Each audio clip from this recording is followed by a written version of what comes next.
Welcome back, everyone. I'm Lana, and this is Lana Ewan Reviews. Today we're looking at one of the most talked about movies of the summer, Talk to Me.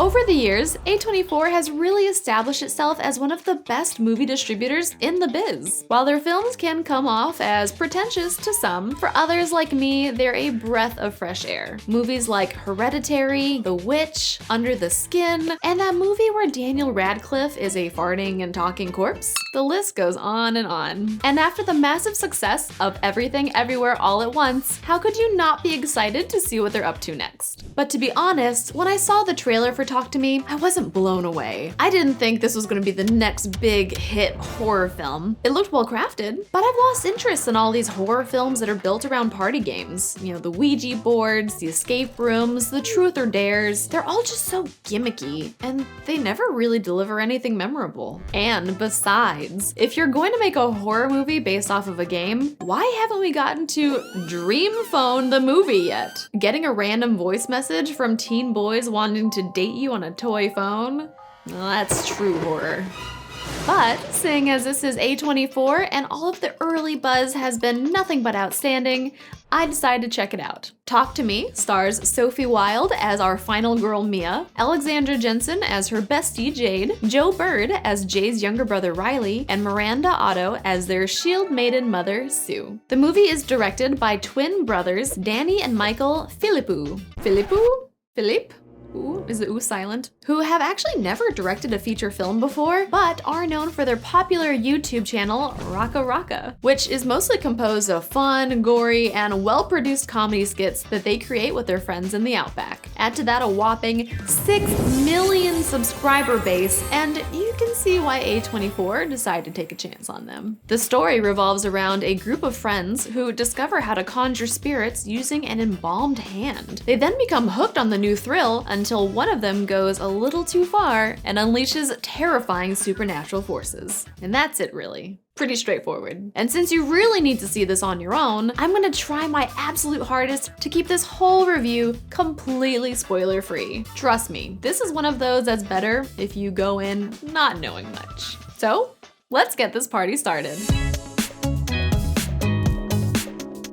Although simple in its premise, Talk to Me has one of those hooks that seems destined for multiple sequels and spin-offs. At its core, it's really just a ceramic hand that lets you shake hands with a ghost. But the real fun begins when you utter the words, "I let you in," and the hand grabs tight and sends that spirit right into your body for a good old-fashioned possession. And a wicked case of whiplash. It's all good fun while it lasts, depending on the spirit that you get. The twist, however, is that you only have 90 seconds until that spirit decides to stay forever. And it can only be stopped if you have a friend nearby to blow out the candle, which opened the gate in the first place. And the movie never really explains what kind of candle it is, whether it's just a normal ass candle or a special ghost scented candle that you get from Bed Bath & From Beyond.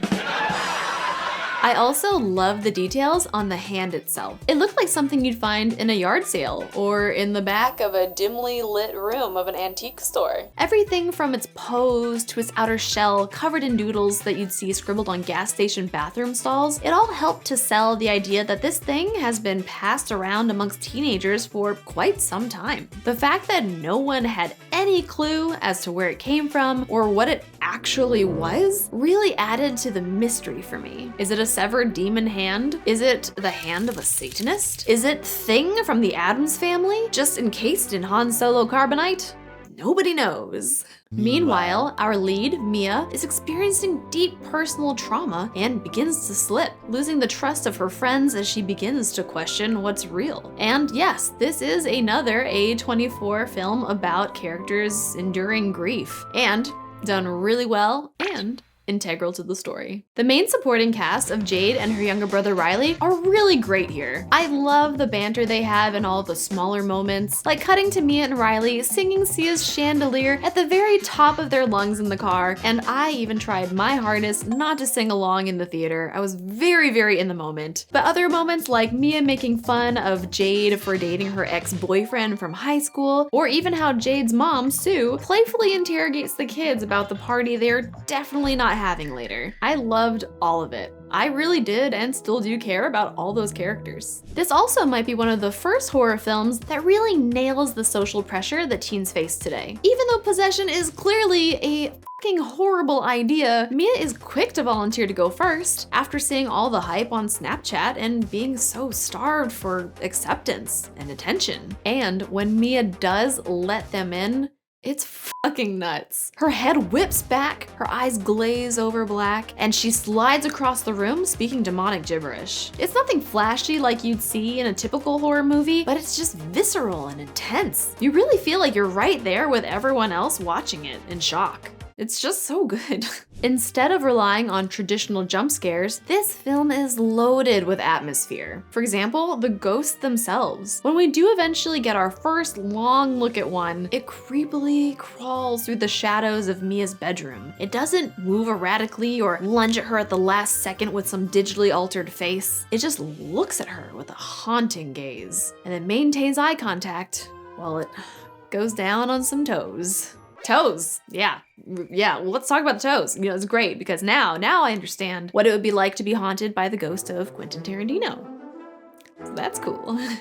Besides Jade and Riley, the rest of the supporting cast just isn't that memorable. There's a boyfriend character, there's two teenagers who run the possession parties, and there's Mia's father, who she's not talking to. And while the father's role does come into play a little bit later in the film, overall, I wish the characters just had more to do. But I'm sure we'll see them again in the future sequels. Talk to us, or yell at me.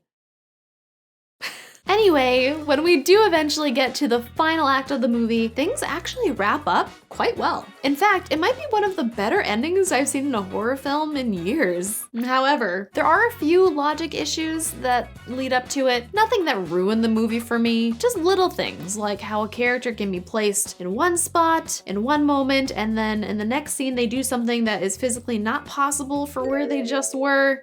I get it, it's a movie, I get it. And again, it didn't ruin anything, but everything was so well executed up until this point, I just noticed.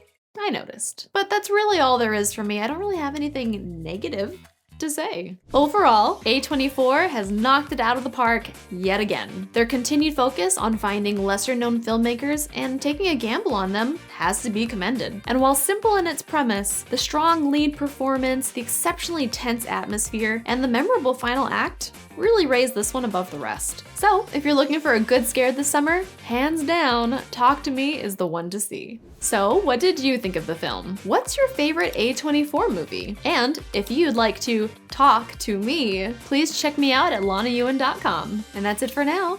I'll see you next time. Didn't it seem like this was gonna be a Monkey Paw movie though? I thought it was gonna be a Monkey Paw movie until we were literally watching it in the theater. So it wasn't the movie that I expected.